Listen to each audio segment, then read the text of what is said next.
The Wall is an independent, quote-unquote, war film that's directed by Doug Liman, who's also known for directing films such as Mr. and Mrs. Smith, as well as Edge of Tomorrow, or Live, Die, Repeat, whatever the hell the movie's being called these days. The film follows two army soldiers who are pinned down near a stone wall in the desert of Iraq by an unknown sniper, and that's the basic premise. I didn't really know anything going into this movie.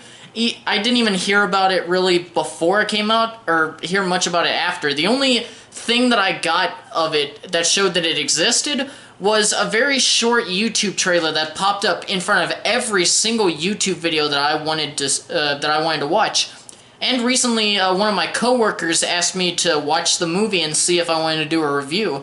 And so I finally watched it about a day ago, and, well, yeah, let's talk about it. The film only has three main characters in it. First, you have Aaron Taylor Johnson playing Sergeant Alan Isaac, John You Can't See Me Cena playing Staff Sergeant Shane Matthews, I think? Hold on, I need to look at my notes. Yeah, Shane Matthews. And then, okay, this one's gonna be really hard. Laith Nackley? I don't know, it's a foreign name. I'm sorry if I butchered your name. He's probably not watching this. But, he plays the unknown Iraqi sniper. None of the performances are very memorable, or even very good, and, Nackley, it's gonna bother me because I don't know how to pronounce his name, but he's less memorable seeing as we never actually see him. He's just a voice on the radio, and honestly, if I had to pick one character that is even a little bit memorable and maybe is actually a bit good, is Cena's character. But he is so underused throughout the film that it doesn't even matter. But hey, I guess we'll have to see until the next movie that is in hell. I don't know, maybe he may be the next Dwayne Johnson or something, I don't know. And then if I had to pick out one thing that stood out, and it's not necessarily for the best reason, it's Taylor Johnson's accent. He sounded like a British actor trying to do an American accent, only it comes across as just a really bad Southern accent, which is actually ironic seeing as he is actually British. Before actually seeing The Wall, I decided to do just a little bit of research because just the way that it looked like it was shot from the trailer, I was actually very curious to see if this was maybe based on a true story. And so during my research, I learned that while it's not based on a true story, it was actually, the script was part of the Blacklist for 2014. And for those of you who don't know what the Blacklist is, it's simply an annual survey that has a list of scripts that are most liked, well, quote, most liked, but they haven't been produced yet. So when I saw that, I actually was a bit intrigued, or a bit more intrigued to see the film. And then I saw it, and I was disappointed. For a film that's marketed as a war film with a few elements of a psychological thriller, there's surprisingly very little war, not even really any fighting. The vast majority of the film is just Isaac talking on the radio to the sniper, and it's because the latter wants to make conversation for some odd reason, and it's during then that we learn a little bit about Isaac. And we also get a few ideas as to what the sniper's plan is, what he's really doing out there. And just, while all that is very intriguing, the execution is just very boring. Now look, I've got nothing against movies that use a lot of dialogue. I mean, Glengarry Glen Ross had tons of dialogue. So did Reservoir Dogs. And I love both of those movies.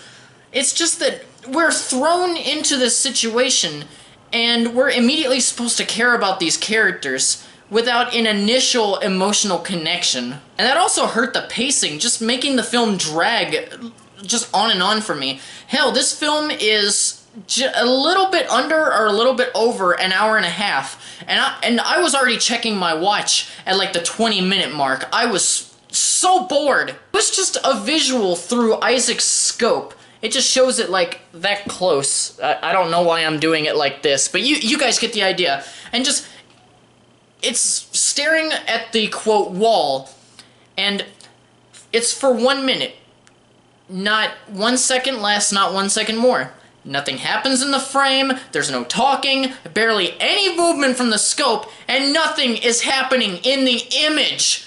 It's just already in the first minute, I felt like I was wasting my time watching this fucking stupid, slow-paced motherfucking film!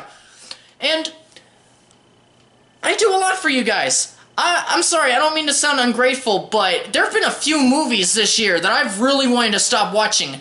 I didn't turn this movie off. I didn't walk out of the Emoji Movie. I didn't walk out of Transformers 5. And hell, I didn't even walk out of, what was it? King Arthur. Thank you, King Arthur. In the end, The Wall is just a bad movie with forgettable characters and forgettable performances as well, and a very intriguing but poorly executed story, and that goddamn opening. I'm just gonna give The Wall a 0.5 out of 5 reels. Just, seriously guys, don't even pay to see this movie. It had a $3 million budget, and it made $4 million back. A small film like that, it already made its money back. Don't waste your time. If you're very interested in it, maybe just wait until it comes on Hulu, Netflix, or even Amazon Prime. Just don't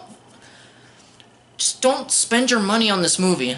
Thank you guys so much for watching and just listening to me ramble and almost go nuts like I wanted to in the Emoji review. But now, I want to ask you guys, what did you think of The Wall, if you've seen it? Leave your opinions in the comment section down below, because I want to know your opinions. I welcome new perspectives. Hell, maybe one of you guys can actually convince me that this movie's better than I thought it was. Be sure to subscribe, Be sure to subscribe if you enjoyed this video, and also be sure to check out my the channel's Facebook page, as well as my Patreon page, the links of which will actually be in the description down below. And if you don't know already, for the past week on the channel's Facebook page, I've been doing a poll, and it's mainly because there are so many movies that I want to review, but I just have such a long list that I don't know which ones to pick, so I wanted you guys to help me out with that. It's simple. Just go onto the Facebook page, scroll down a bit, find the link, and just vote for whatever's on there. There is one movie that I've already done that was on the list. It was the Prestige review, so just ignore that one. Other than that, yeah, that's it for me. Honestly, I just want to go lay down right now, because I had just seen this movie not too long ago, and I had an aneurysm thinking about it. So, once again, thanks for watching, and farewell until the next video. Bye.